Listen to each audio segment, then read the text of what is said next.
Halo teman-teman, pendengar CPL, Cek Podcast LPMPP, dan seluruh pendengar podcast. Pagi ini aku bisa senang menyapa kalian di episode kita kali ini. Dan perkenalkan, aku Ellen Betania Pasaribu. Dan di podcast kita kali ini, aku akan menemani teman-teman sebagai host. Dan di sini kita akan mengobrol santai, tapi penuh makna dengan tema yang sangat penting, yaitu menjadi mahasiswa difabel di kampus, realita, tantangan, serta harapan.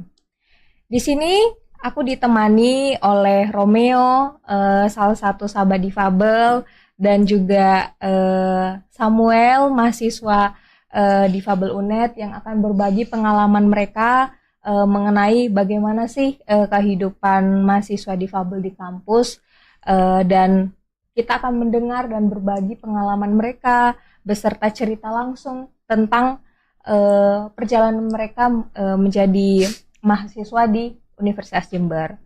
Dan kebetulan Universitas Jember saat ini sedang menuju kampus yang ramah difabel, serta saya ingin mengetahui apakah pada kenyataan yang sebenarnya sudah benar-benar ramah bagi semua mahasiswa, termasuk mahasiswa difabel. Oke, tanpa berlama-lama hari ini, mari kita langsung mengobrol lebih jauh bersama Romeo dan Samuel. Sebelum itu, boleh dong aku pengen teman-teman masing-masing dari Samuel dan Romeo bisa memperkenalkan dirinya dari mungkin nama, jurusan, atau aktivitas kampus yang saat ini sedang kalian jalani, apalagi di masa-masa liburan seperti ini. Boleh dari Samuel dulu mungkin. Oke, teman-teman, kenalin, aku Samuel Widi Prasetyo, kalian bisa panggil aku Sam. Aku untuk saat ini aktif sebagai mahasiswa Fakultas Hukum UNED angkatan 2005. Untuk kegiatan terutama yang paling terutama itu ya sudah pasti kuliah ya di kampus ya. Yeah. Kalau untuk kegiatan di luar kampus itu aku aktif di beberapa organisasi sosial kepemudaan, itu di gereja ataupun di kegiatan aktivisme sosial lah, untuk terkait dengan hak asasi manusia dan sebagainya. Wow, ternyata Samuel ini semester berapa sekarang? Masih maba kan? Oh, masih maba. Jadi masih maba itu dia udah jadi aktivis di lingkungan di luar, pokoknya di luar perkuliahan. Berarti organisasi luar ya dari UNED ya? Ya, bisa dibilang seperti itu. Wow, dia masih maba, baru masuk udah jadi aktivis. Ini bisa dicontoh ya teman-teman di luar sana. Terlebih lagi Samuel meskipun jadi teman difabel bisa lebih aktif gitu ya kan. Bisa jadi orang di luar sana mungkin saya merasa nggak perlu deh seaktif itu, apalagi masih maba, nanti saja gitu ya mungkin ya. Wow, keren. Oke, di sebelah Samuel ada Romeo. Boleh dong ceritakan dan perkenalkan diri. Oke, terima kasih Ellen sebelumnya. Kenalin, aku Romeo Andranus Susiawan, bisa dipanggil Romeo juga. Aku sendiri dari Fakultas Hukum sama kayak Samuel, namun aku dari angkatan 2023. Dan di sini aku juga sebagai perwakilan dari teman-teman sahabat difabel yang mana mewakili dari Bapak Ibu dosen yang ada di LPMPP. Untuk aktivitas sekarang saya juga mungkin ya sama yang dikatakan Samuel, yang pertama pasti kuliah, lalu yang kedua mungkin aktif juga di organisasi ekstra kampus. Mungkin itu saja yang bisa saya ceritakan ke Ellen. Oke, berarti Romeo ini juga sahabat difabel ya, tergabung. Oke.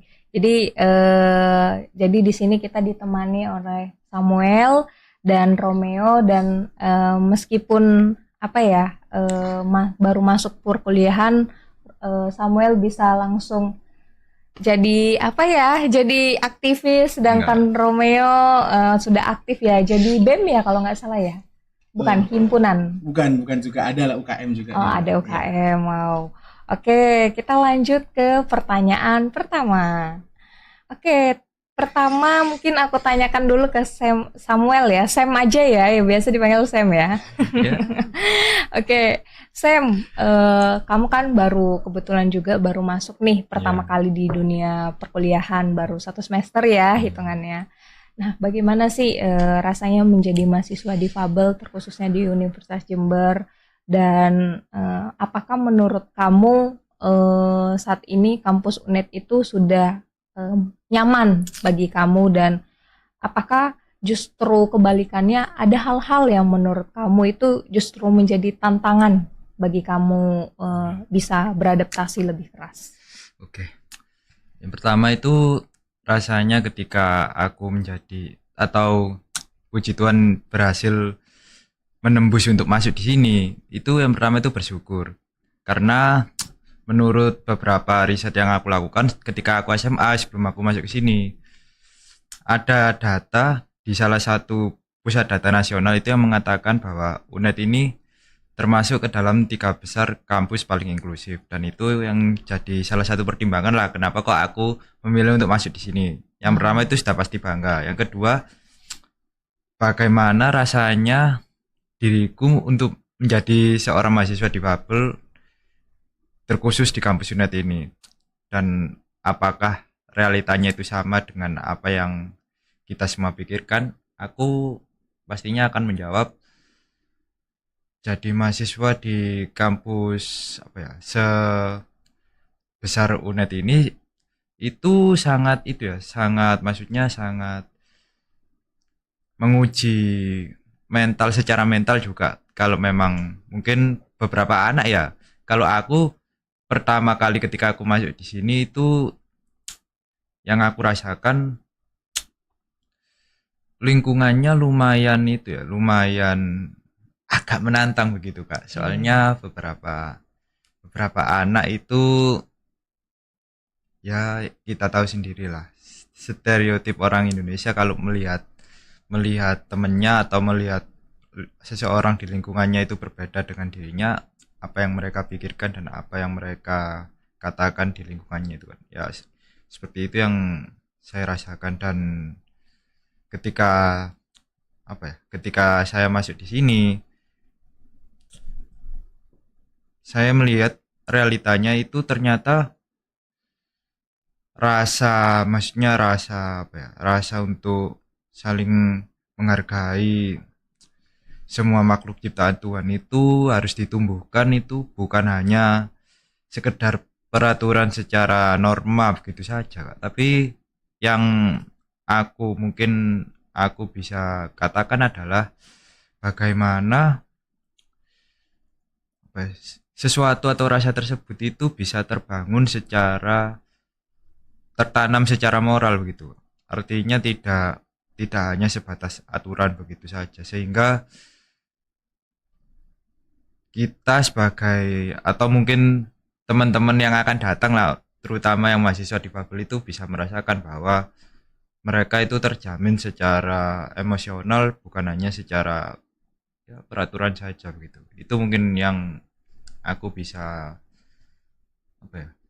bisa katakan lah terkait dengan apa yang aku rasakan ketika aku awal masuk ke sini. Oke, berarti Samuel mungkin mengalami beberapa tantangan ya, apalagi terutama pemikiran teman-teman di luar sana. Aduh, ini berbeda nih. Jadi ini sasaran empuk mungkin menurut mereka untuk berbeda dari mereka. Jadi ya mereka mungkin berpikiran ini saatnya aku nunjukin aku tuh lebih superior daripada teman aku yang satu ini, daripada Sam gitu kan. Tapi itu sebenarnya pemikiran yang salah kan, apalagi di lingkungan kampus yang benar-benar itu wadah untuk semuanya gitu. Terus mungkin Sam, hal kecil apa yang sering dianggap sepele nih, tapi sebenarnya cukup berpengaruh bagi kamu sebagai mahasiswa difabel? Mungkin dari kurikulumnya butuh penyesuaian atau bagaimana gitu? Hal-hal sepele yang mungkin sering dianggap remeh sama kalayak orang itu adalah menganggap kami sebagai seorang penyandang difabel itu adalah objek seperti orang sakit begitu Kak. Artinya banyak orang itu menganggap bahwa orang difabel itu berbeda karena mungkin yang ada di dalam diri mereka itu bisa menular ke orang lain, dan itu adalah ya mungkin pemikiran yang menjamur di masyarakat di Indonesia ini, bahwa kebanyakan semua penyandang difabel itu selalu dikaitkan dengan yang berbau medis begitu. Padahal tidak semua difabel itu bisa ditangani secara medis. Ada yang memang kehendak dari yang kuasa begitu, dan kita itu kan kalau sudah begitu kan itu sudah hak prerogatif yang kuasa, kita tidak bisa menyampuri itu gitu Kak. Mungkin itu hal paling sepele yang banyak terjadi ya di lingkungan kampus ini ya. Justru sepele tapi paling sering terjadi ya. Itu yang mungkin pandangan orang-orang terkhususnya di Indonesia gitu. Cuman inilah tugas kita sebagai mahasiswa ya, terutama tugas Romeo juga sebagai sahabat difabel. Gimana sih cara supaya mengedukasi ke orang-orang banyak ya kan, bahwa difabel itu bukan penyakit yang menular.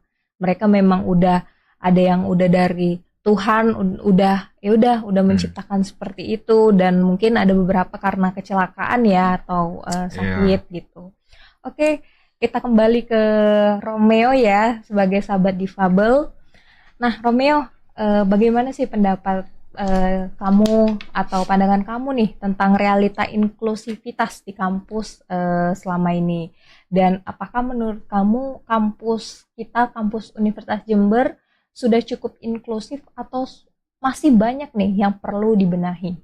Oke, terima kasih sebelumnya Ellen. Mungkin beberapa yang dikatakan oleh Samuel itu benar terkait stigma masyarakat ataupun stigma yang ada di kalangan kampus ini juga memang sangat sulit dihilangin. Tetapi dari kita sendiri, dari kita sahabat difabel, mengupayakan bagaimana caranya stigma-stigma yang ada di lingkungan kampus kepada mahasiswa yang terindikasi difabel ini itu kita minimalisir. Mungkin dengan caranya yang pertama mengajak beberapa mahasiswa yang terindikasi difabel ini juga kegiatan bersama kita yang menandakan bahwasannya tidak ada bedanya antara dengan mahasiswa yang terindikasi difabel dengan mahasiswa seperti kita pada umumnya. Karena menurut kami sendiri bahwasannya mahasiswa difabel ya mahasiswa pada umumnya, tidak ada yang membeda-bedakan, tidak ada yang dibedakan lah intinya begitu. Terus terkait apakah kampus Universitas Jember ini inklusif, menurut aku sebenarnya sudah menerapkan, tetapi di dalam penerapannya sehari-hari itu ada beberapa oknum mahasiswa yang mungkin tidak menerapkan inklusivitas tersebut. Aku ambil contoh nih, kayak semisal di Fakultas Hukum sendiri, semuanya sivitas akademika mulai dari dosen hingga tendik juga itu udah sangat menerapkan yang namanya inklusivitas. Karena dari Bapak Dekan sendiri dan Ibu Wadek 3 sendiri udah mengatakan bahwasannya Fakultas Hukum adalah fakultas hukum yang mengedepankan inklusivitas, yang mana tidak ada perbedaan di antara mahasiswa difabel dengan mahasiswa pada umumnya, begitu. Tetapi pada realitanya ada beberapa mahasiswa yang tidak mengikuti, karena tidak dapat dipungkiri juga kita udah bekerja keras, tetapi ada beberapa oknum nih yang merusak, yang pada intinya dia tidak ingin mengikuti apa yang sudah kita sepakati bersama-sama. Mungkin dari fasilitas juga udah memenuhi juga ya Sam, mulai dari fasilitas difabelnya seperti apa itu sudah sangat terpenuhi, misal kayak di Fakultas Hukum sendiri. Namun tidak dapat dipungkiri juga kayak semisal Samuel sendiri ketika menjalani MKU yang mana mungkin menyulitkan dari Samuel sendiri ya sangat-sangat berat lah. Apalagi kalau di Universitas Jember kan kalau MKU harus ke Cidas nih.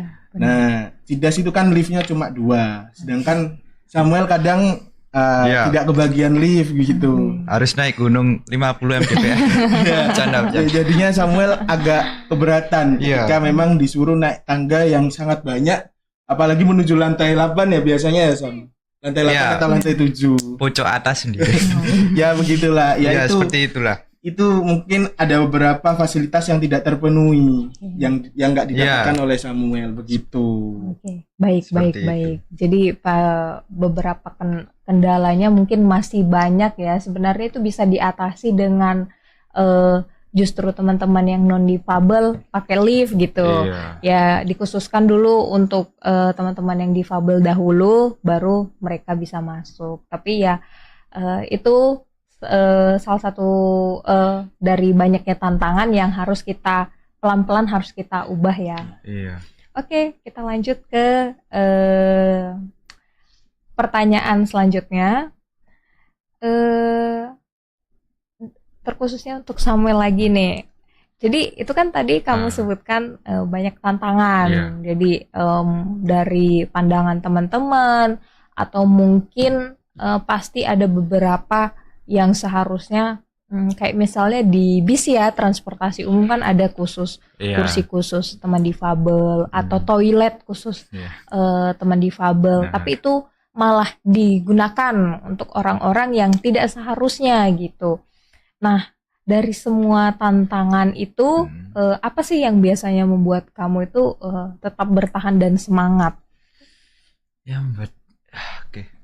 membuat aku tetap bertahan dan semangat itu walaupun ada beberapa oknum yang menyalahgunakan wewenang mereka yang tidak seharusnya digunakan, itu adalah justru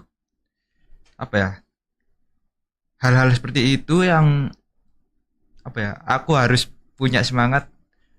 Aku pernah ngerasakan yang namanya hakku diambil orang nih. KSP itu kan misalkan itu kan pengambilan hak secara tidak manusiawi. Nah, hal seperti itu yang bikin aku itu terkadang hal-hal seperti ini tuh bisa dimanfaatkan gitu. Ada sisi positifnya juga. Nah, sisi positifnya itu gimana? Sisi positifnya itu adalah bisa dijadikan untuk bahan bahan penelitian lah, bahan penelitian kecil-kecilan. Oke. Dan itu nanti Sosial eksperimen maksudnya gitu ya. ya sosial Oke. eksperimen, dan itu nanti begini, dan itu nanti kalau di Fakultas Hukum itu bisa digunakan sebagai metode yang namanya sosiolegal, dan itu ya Oke. yang bikin aku semangat. Kenapa kok bikin tetap semangat ya? Karena itu di sesuatu yang kotor akan selalu ada hal bersih walaupun sekecil apapun. Wow, keren. Ada kata-kata hari ini gitu ya dari Sam. Tapi keren, kamu baru baru terjun ya istilahnya ke jurusan hukum. Kamu langsung cari tahu nih. Ini bisa salah satu jadi bahan penelitian untuk skripsi, Sam. Apalagi kamu dari awal udah bisa kali ya ngajuin judul dari semester sekarang ya. Jangan bahaya. Gak apa-apa sama. Oke. Keren. Jadi itulah tantangan dari Samuel. Namun setelah itu dia punya pedoman atau punya kata-kata penyemangat. Meskipun aku kayak gini, orang-orang sekitar aku mungkin memandangnya berbeda, tapi aku tetap positif ya. Itu yang salah satu hal yang poin penting, poin plus dari kamu, Sam. Keren. Itu bisa kita ambil ya teman-teman hikmahnya, bahwa Sam meskipun banyak tantangan, banyak masalah, tapi dia tetap berpositif thinking karena dia tahu mungkin orang-orang yang memandang Sam berbeda itu ya mungkin mereka belum pernah gitu melihat di lingkungan sekitarnya ada orang yang berbeda dari mereka mungkin. Jadi dari situ kita bisa ngambil poin kalau orang ini harus kita coba kita ubah pandangan mereka terhadap kita sendiri gitu. Oke, keren Sam.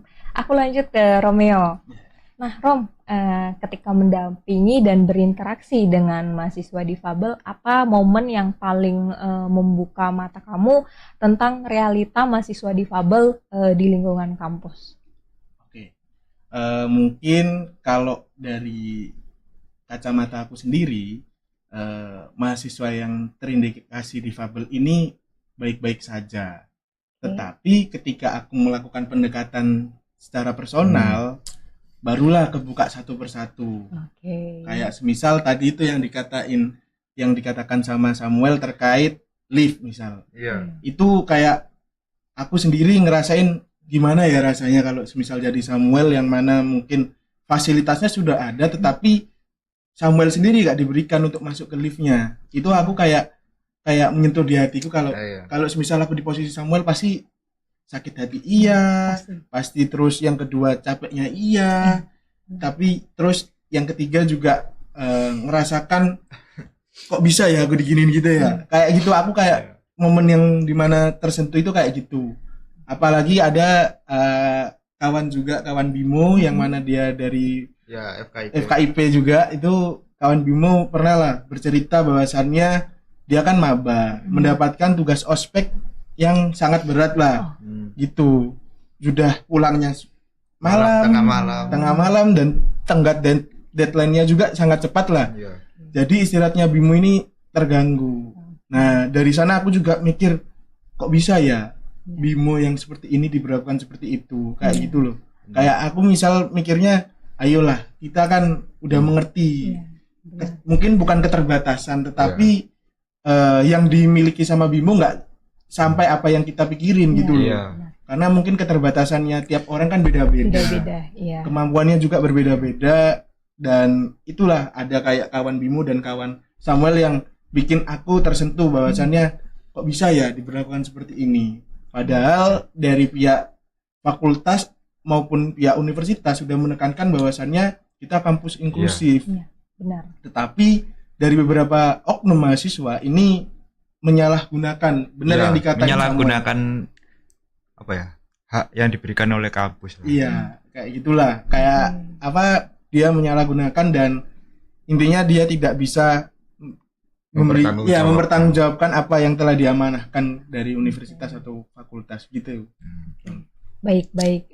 Inilah salah satu cerita yang harus kita ubah ya, dan lagi-lagi dari mahasiswanya sendiri, bukan dari dosen ataupun orang di luar sana. Karena kalau berhubungan dengan mungkin mahasiswa tadi berhubungan dengan lift, lalu soal Bimo tugas ospek ya kan, ya biasanya kan ospek lebih yang mengurusnya kan mahasiswa sendiri Itu yang jadi catatan kita untuk teman-teman di luar sana. Bagaimana sih tantangan dari teman-teman difabel saat ini? Oke, kita lanjut ke pertanyaan selanjutnya. Kembali lagi ke Romeo nih. Menurut Romeo, seberapa besar sih peran teman, peran dosen ataupun tenaga kependidikan dalam menciptakan lingkungan kampus yang inklusif? Semua yang dikatakan oleh Ellen itu sangat berperan besar, mulai dari teman, mulai dari dosen, hingga sivitas akademika yang ada di universitas. Karena kalau dari pihak mahasiswa aja yang bergerak tapi sivitas akademikanya tidak bergerak, juga agak berat. Kalau kalau cuma sivitas akademikanya aja yang berperan tapi mahasiswanya juga seperti itu agak berat juga. Maka dari itu harus ada kestabilan antara tiga pihak yang tadi dikatakan oleh Ellen itu. Kayak misal dari teman juga penting, dari dosen juga penting, dan dari pihak universitas juga penting. Karena menurut aku ketika tiga elemen atau tiga poin yang ada kita sebutin ini, akan adanya sinergitas yang namanya inklusivitas gitu. Karena kalau semisal kita hanya bergerak sendiri, kita agak berat gitu. Karena kita juga udah mengupayakan segala cara untuk menerapkan kampus inklusif, namun ada beberapa pihak yang tidak bergerak juga. Itu yang agak berat loh. Baik. Jadi peran teman, dosen maupun tenaga kependidikan harus bekerja sama nih untuk membangun lingkungan yang lebih inklusif. Benar sekali. Oke, ke Sam, aku balik lagi ke Sam. Nah, kalau boleh jujur nih Sam, sikap seperti apa sih yang paling sebenarnya paling dibutuhkan mahasiswa difabel dari lingkungan sekitarnya? Jujur. Mm-mm. Jawab jujur kan? Jujur nih. Oke. Sikap seperti apa yang seharusnya itu kami sebagai penyandang difabel ini inginkan? Yang pertama harus diketahui bahwa apa ya? Untuk mencapai yang namanya inklusivitas itu yang pertama harus dilakukan itu adalah sistem pendidikan yang egaliter. Sistem pendidikan yang egaliter itu adalah di mana tidak ada yang namanya kata beda. Yang ada itu hanyalah kamu mendapatkan apa ya? Hak yang seharusnya kamu dapatkan begitu loh. Karena ada permasalahan di Indonesia ini adalah menganggap kami ini itu dispesialkan begitu. Padahal kami tidak pernah menuntut perlakuan yang seperti itu. Kami hanya ingin kita semua setara gitu loh. Kita semua setara, kita semua menginginkan kehidupan yang sama. Tapi kami diberikan diberikan kado lebih lah dari Tuhan berupa ya mungkin bisa keterbatasan fisik ataupun keterbatasan mental kalau memang dia memiliki gangguan psikologis ya. Dan kami tidak pernah menganggap diri kami ini sebagai orang yang ingin terus bergantung kepada orang lain. Kami juga pengen bisa sama seperti mereka-mereka.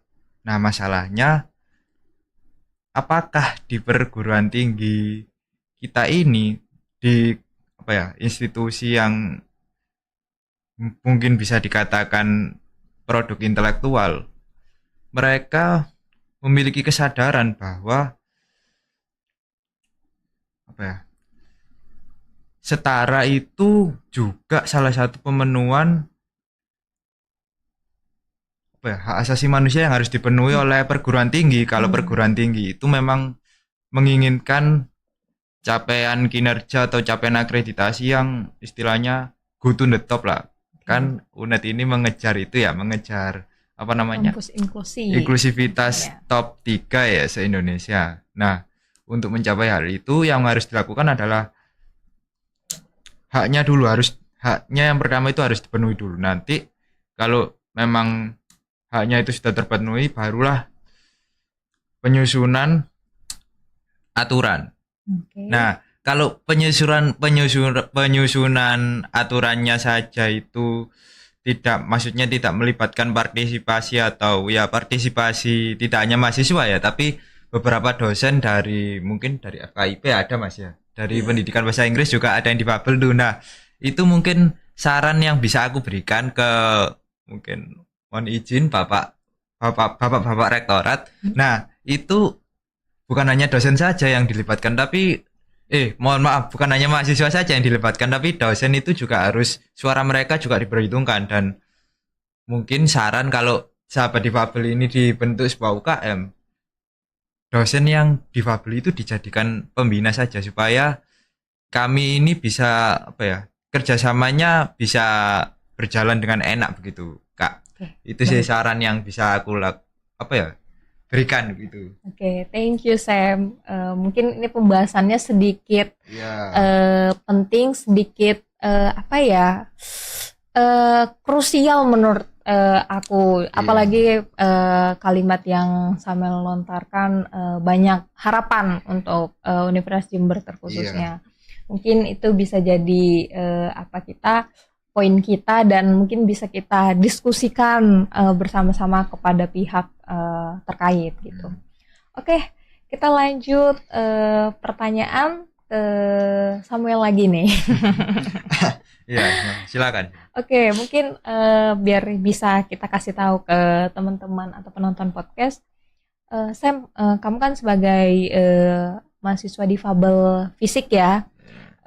Jadi kalau kita bicara tentang masa depan nih, seperti kampus seperti apa sih yang ingin kamu lihat dan apa harapan yang ingin kamu titipkan untuk UNED dan dunia pendidikan secara umum, meskipun jika harapan itu harapan yang kamu saat ini pengen lihat secara langsung, namun harapan itu mungkin bisa tercapainya itu saat kamu sudah lulus gitu. Dan untuk dunia pendidikan. Oke. Pertanyaannya ini gimana, agak berat tapi nggak apa lah, aku coba menjawab. Oke. Kampus seperti apa sih idealnya, yang bukan hanya aku ya, tapi mungkin aku mewakili beberapa saran yang pernah aku dengar dari teman-teman yang seperjuangan juga sama-sama teman-teman disabilitas yang ada di luar sana. Kampus seperti apa yang diinginkan kita ini? Kampus yang memberikan rasa aman dan kebebasan untuk kita bisa memproduksi atau ya berkarya secara intelektual dan non akademik begitu. Nah, mungkin ini boleh ngasih contoh kampus yang bisa dijadikan role model nggak? Oh, boleh. Boleh nyebut atau anonimus? Nyebut aja nggak apa-apa. Ya, Oke. Itu sebagai percontohan kita. Aku ambil contoh misalkan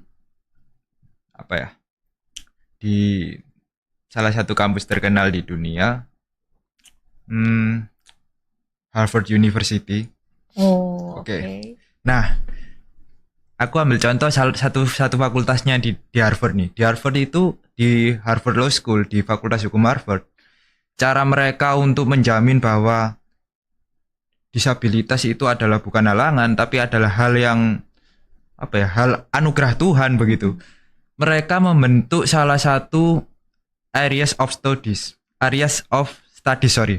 atau semacam kekhususan begitu untuk mahasiswa ini melakukan diseminasi penelitian atau mengembangkan paper jurnal ilmiah, jurnal bereputasi internasional untuk distorkan ke beberapa NGO internasional seperti di PBB ataupun di Amnesty Internasional, supaya untuk mengakomodir suara-suara mereka yang kita ini kaum difabel yang sering dinomortigakan di beberapa banyak kalangan, agar suara kami ini bisa menjadi, paling tidak itu bahasanya, menjadi berkat bagi dunia begitu. Nah, itu adalah salah satu contoh, mungkin beberapa bisa diterapkan di sini, seperti mungkin aku ngasih saran bentuk pusat studi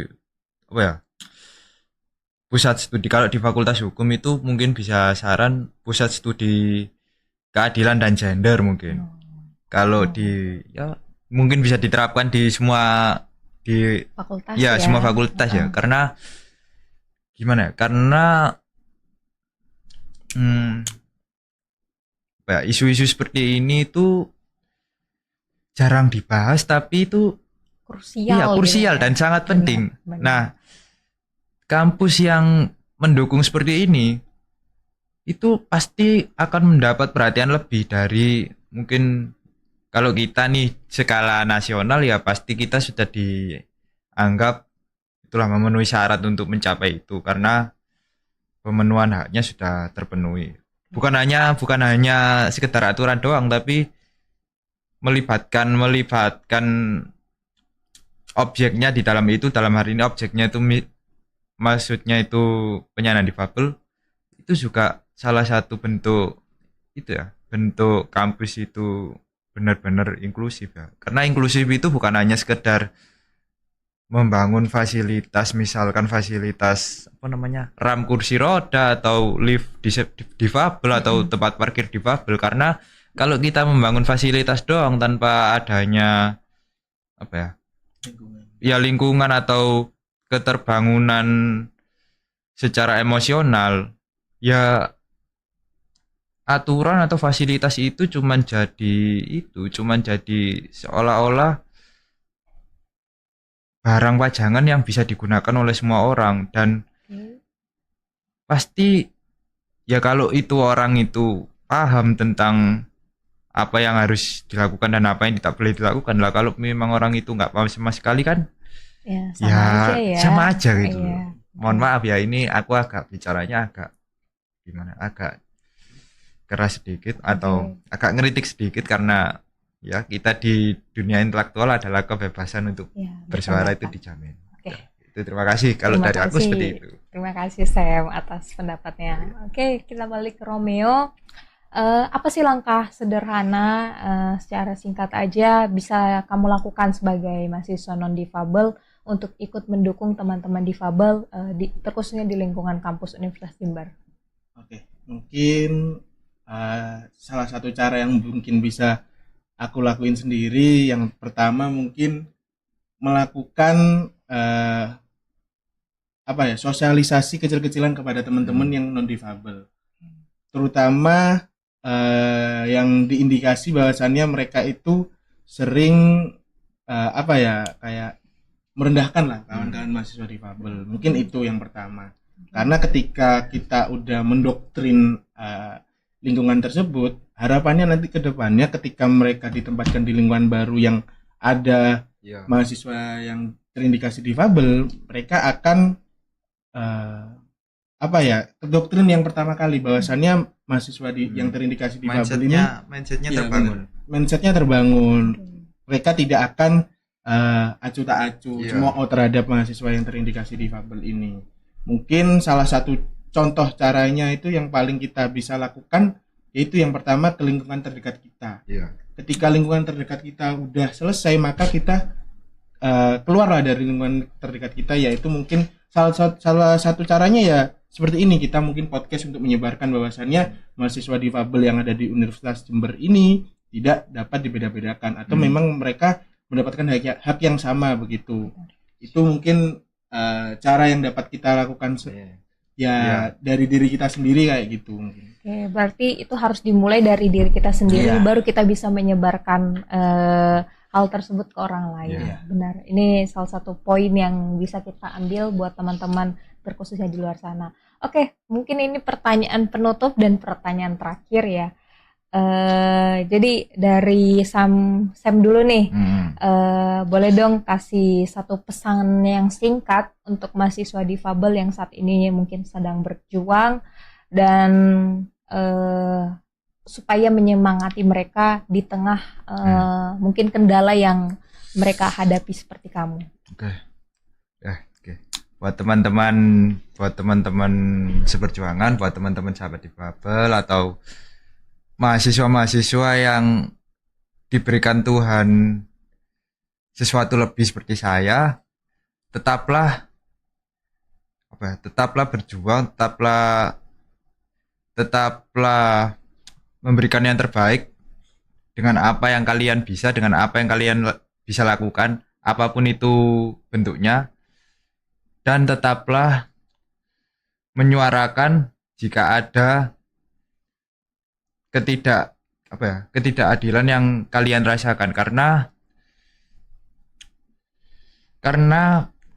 saya memahami teman-teman seperjuangan seperti aku ini, teman-teman difabel itu bahasanya ya Kak, bahasa sarkasnya di Indonesia itu mereka itu orang-orang minoritas yang haknya itu selalu diambil oleh orang-orang yang merasa mereka itu ada di golongan atas, dan itu rasanya pasti tertindas. Dan aku merasa yang harus kita lakukan adalah terus berjuang dengan apa yang kalian ada, dengan apa yang kalian bisa, karena perjuangan paling sederhana itu adalah ketika kita memperjuangkan hak kita yang belum terpenuhi secara penuh, itu adalah salah satu hal paling sederhana yang kita bisa lakukan dengan memberikan, ya mungkin seperti ini juga salah satu itu ya, mengkampanyekan secara halus begitu. Siap. Kan kalau kita ke skala yang lebih besar mungkin ya, kalau nggak di luar lingkungan kampus mungkin untuk membangun jejaring itu sangat sulit ya Kak. Kalau sepengalaman saya, kalau di lingkungan kampus seperti ini saya bisa bersuara seperti ini ya sangat-sangat puji Tuhan gitu. Karena difasilitasi karena difasilitasi dan terbuka untuk diberikan sebuah kritikan. Benar. Ini salah satu poin plus dari Universitas Jember ya, Iya. apalagi sudah mulai terbuka dan mulai mencapai kampus inklusi. Iya. Mungkin dari Romeo, apa sih pesan singkat kamu mungkin untuk teman-teman yang difabel maupun teman-teman yang non difabel di luar sana? Teruntuk kawan-kawan mahasiswa difabel, jangan putus semangat, tetap berkarya apapun yang kalian minati, karena kita di sini akan membantu semua dari belakang kalian, bukan dari belakang lagi, tetapi dari samping kalian kita akan mendampingi kalian hingga kalian tuntas begitu. Untuk kawan-kawan mahasiswa yang ada di luar, mari kita ciptakan lingkungan yang inklusif, yang mana ketika memang ada satu yang merangkul untuk menciptakan lingkungan tersebut, maka rangkul balik. Jangan sampai kalian tinggalkan apa yang kita sepakati bersama-sama. Karena kesetaraan bukan berarti diberlakukan secara sama, tetapi setiap orang diberi kesempatan yang adil untuk tumbuh dan berhasil. Mungkin itu sih, Ellen. Wow, kata-katanya dari kedua narasumber kita pada hari ini sangat-sangat membuka pikiran kita, apalagi teman-teman di luar sana, bahwa dari perspektif mereka, meskipun mereka punya keadaan yang berbeda, namun pada kenyataannya mereka punya tujuan yang sama, yaitu menciptakan kesetaraan bagi teman-teman di luar sana. Baik, terima kasih atas Samuel dan Romeo atas cerita dan perspektif kalian saat ini. Itu sangat membuka mata saya terutama, maupun mata-mata teman-teman di luar sana ya, pendengar. Nah, semoga obrolan kita ini tidak hanya berhenti di telinga saja, namun kita bisa menerapkan di lingkungan sosial kita dari cara bersikap, berbicara, ataupun memperlakukan satu sama lain.